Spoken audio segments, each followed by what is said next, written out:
この流転していく様というのが人知を超えた大いなる自然のなせる技ではないかと感じるんですね。仏の弟子でもないし、アラカンでもないし、円覚でもないと。自分は正門だ、円覚だと思っているかもしれないけど、それは単なるうぬぼれでしかないんだよと。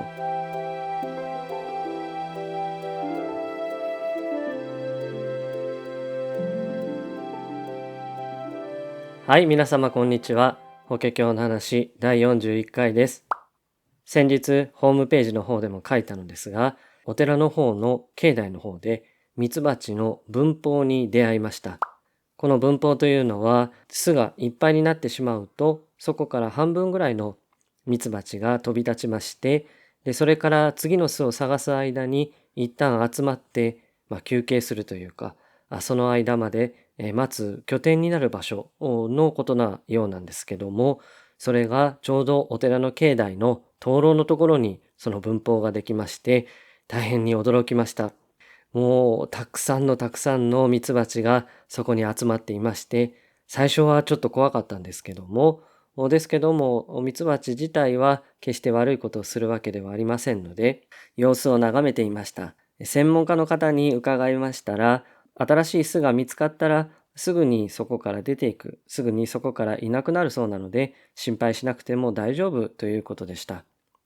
2、3日経ちまして、本当に何事もなかったかのようにミツバチは飛び立っていきまして、どこか新しい巣の方に移っていったんだろうというふうに思います。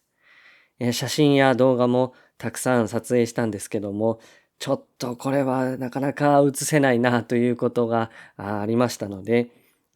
もし興味のある方はですね、お寺の方に声をかけていただけましたらお見せしようかなというふうに思っております。また皆さんが見たいという声があればですね、この動画の方でもご紹介させていただけたらなというふうに思っています。では本日の内容に入っていきます。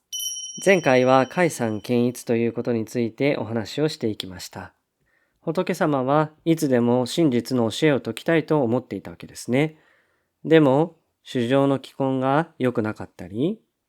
気根が良くない。気根はその人間の性質のことですね。が良くなかったり、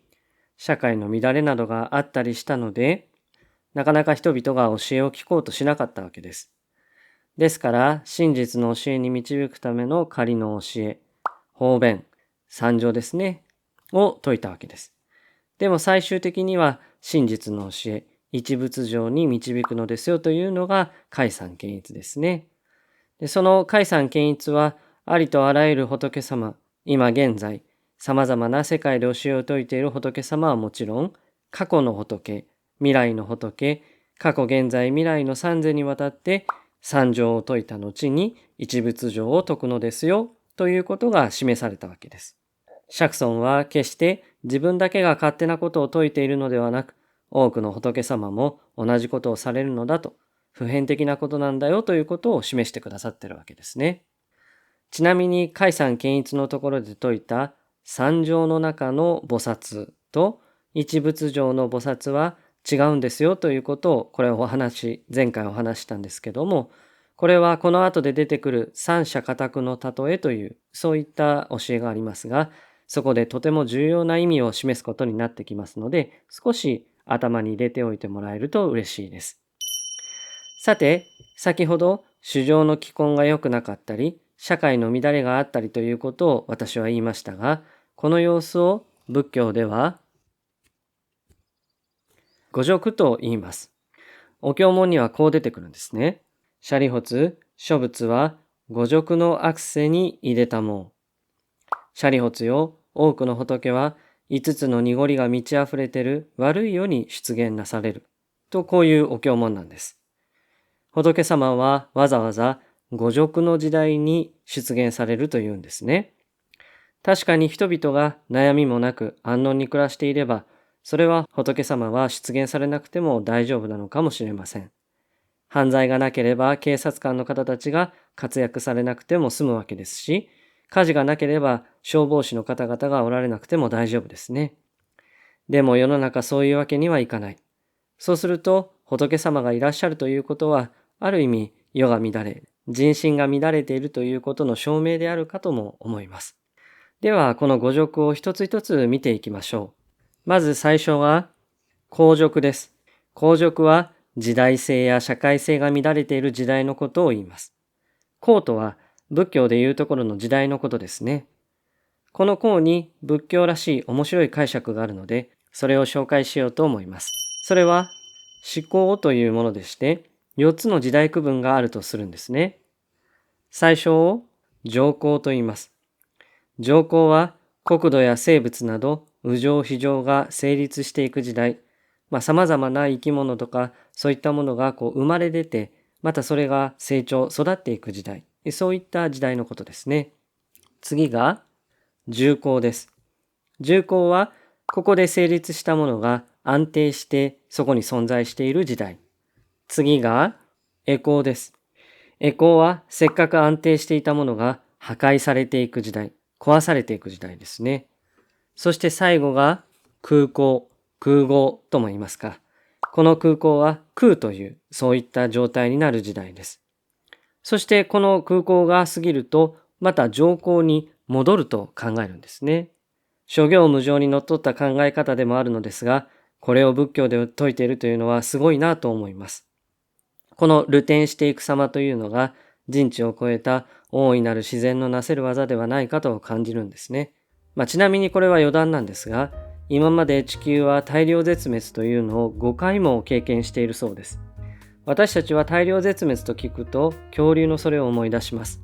恐竜の絶滅は今から約6500年前のことですが、この時地球上の6割の生物が絶滅したそうなんですね。これは原因も隕石の衝突であるということがはっきりしているようです。で、これが5回目の大量絶滅になっていまして、これより前に4回も大量絶滅を経験しているというんです。それでこの3回目の大量絶滅、今から2億5200万年前に起きた大量絶滅の時には、なんと地球上の9割の生物が絶滅したというんですね。9割も絶滅して大丈夫なのかと思うのですが、その絶滅が新たな生物の誕生や進化を生み出したそうなんです。すごいですね。圧倒されます。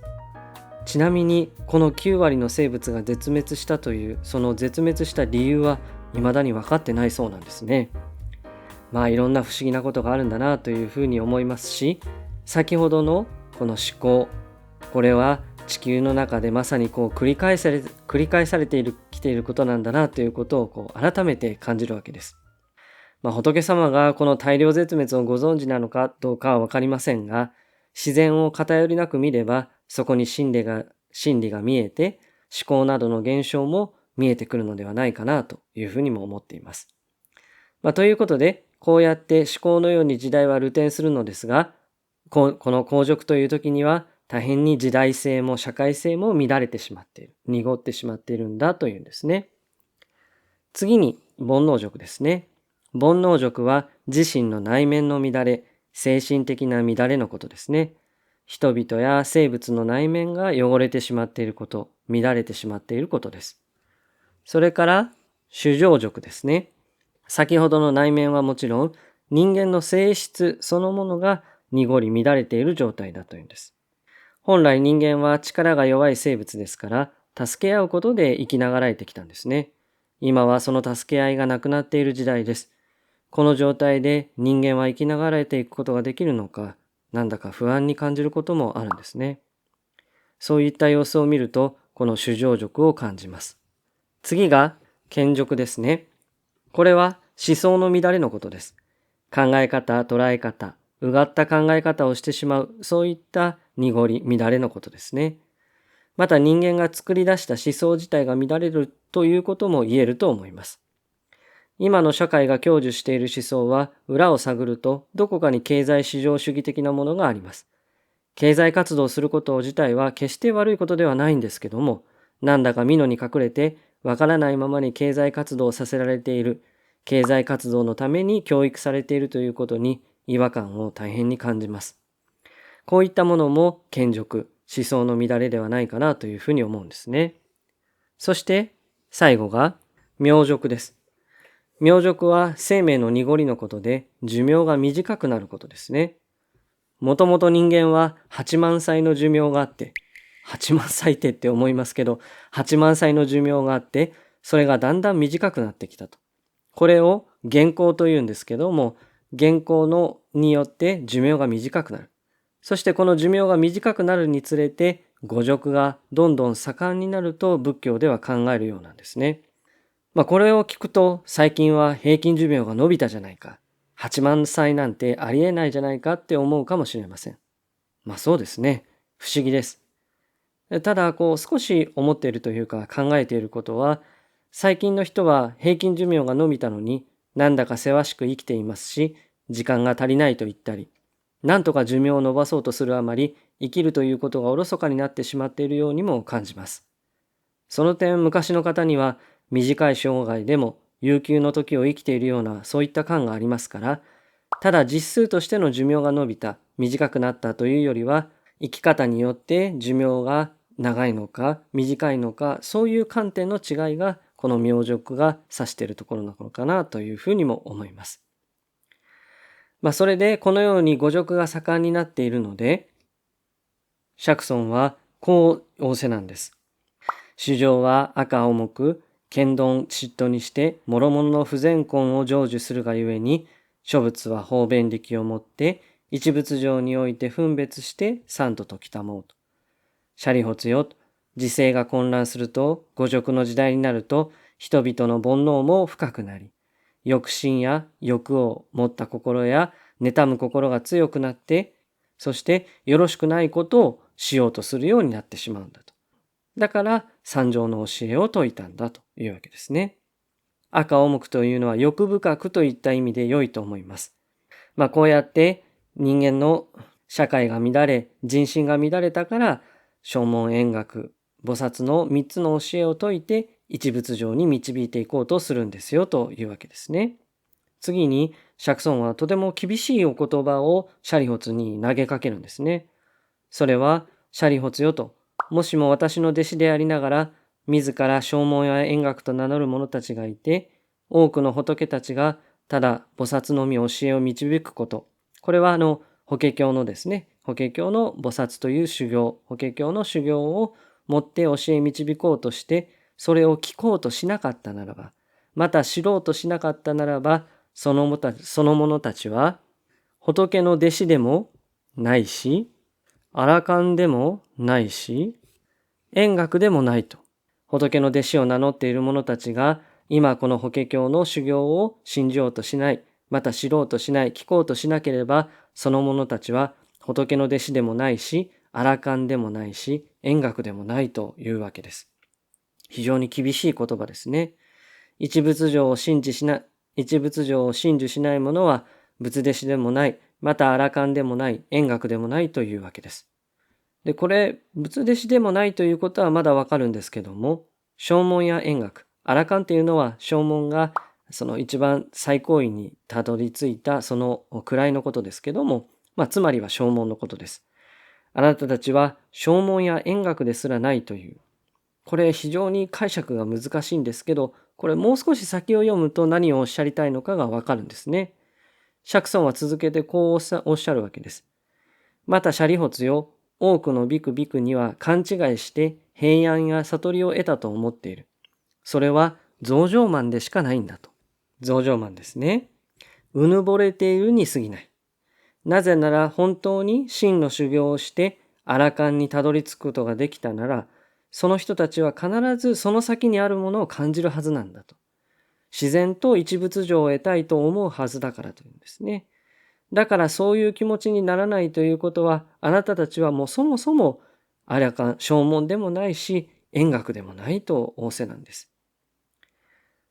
そうやって真摯な気持ちを持とうとしない者は、そもそも仏弟子ではないんだよということで、釈尊は非常に厳しい言葉を投げかけてるんですね。